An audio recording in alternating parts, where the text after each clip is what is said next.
Kodadhi mbele nyakora mwajange ngioni weche gumotend record budget maiga na riwruog jogo maloko hande nyamburko Mombasa koni nengo geche kidek idho chakre kadiponi piny owacho kadho budget kod paro mar chik mar omenda kaka enno.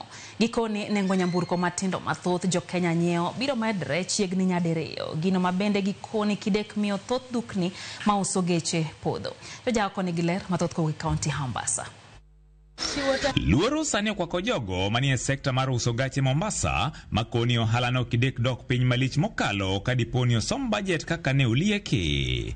Ma en bang' yango ni osuru mag moko kuom gache to chutho gache matindo koro biro medore kind kwana tamalo 140 kod 300 kuom nyamburko achiel. If you find a vehicle like Toyota Probox is going to almost over 500,000 duty, and it was 100 and something.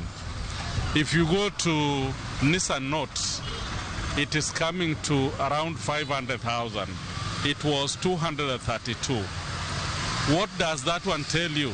It tells you that that vehicle will not be affordable. Ushuru umeletwa kusema ukweli utatuumiza sana kwa sababu hii magari imeongezewa ni ile mtu ambaye wa chini ambaye tulikuwa tukiweza kununua tutaweza kununua tena. Gikoni piny owacho medo mana chiego adhola mapoko chango yor medo usuru mag nyamburko e seche gi mabende oganda mathoth mayo gache mane ginyiewo e yor gowi motamo gi chulo. Right now the purchasing power is down. And if you go to even to the magazine of today, go to the magazines of today, print media, you will find so many vehicles are being auctioned. Why are they being auctioned? Because the buyers cannot pay their installments. Sasa hii watu hata wameshindwa na kununua magari juu hata wenye madeni wameshindwa na kulipa deni. Inabidi ukikopa gari inakuja inachukuliwa na wenyewe. Sisi tunaona inatuumiza na ishatuumiza tayari. Hakuna vile tutaweza. Jakom kamati mochung'ne weche mag omenda e od bura koni kaluwore gi lipot mar KRA ma en kaluwore gi lokruok mar nengo dola kipimo kod siling ma pacho kae kind weche mamoko. Exchange rate ya Kenya shilling versus USD ilikuwa 100. Sasa exchange rate iko 130.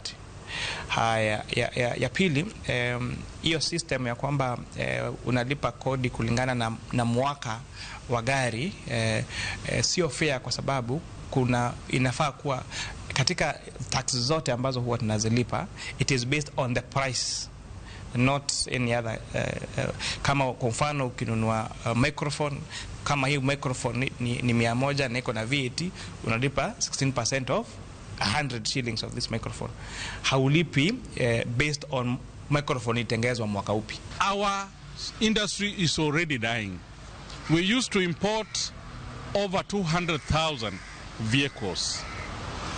Last year but one, we imported only 70,000 units.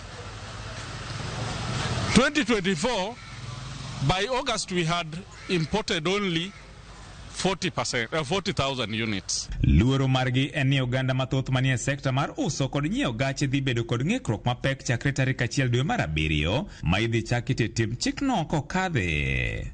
We have brokers here, we have garages who are earning from this industry, we have clearing and forwarding agents, we have drivers that are shunting these vehicles from the port to the CFS and from the CFS to the showrooms. These are all employment. So ningeomba hiyo sheria inapitishwa iache kupitishwa. KRA pia wasikize, pengine wana maoni mbadala ambao pengine inaweza kuwa bora zaidi kwa sababu lazima tuhakikishe kwamba watu hawakosi kazi na kutakuwa pia na fairness. So it's a very tricky balance between kuhakikisha kwamba watu wapoteze makazi na pia kubalance fairness katika wa taxation regime. George Aoko, Ramogi TV, Mombasa.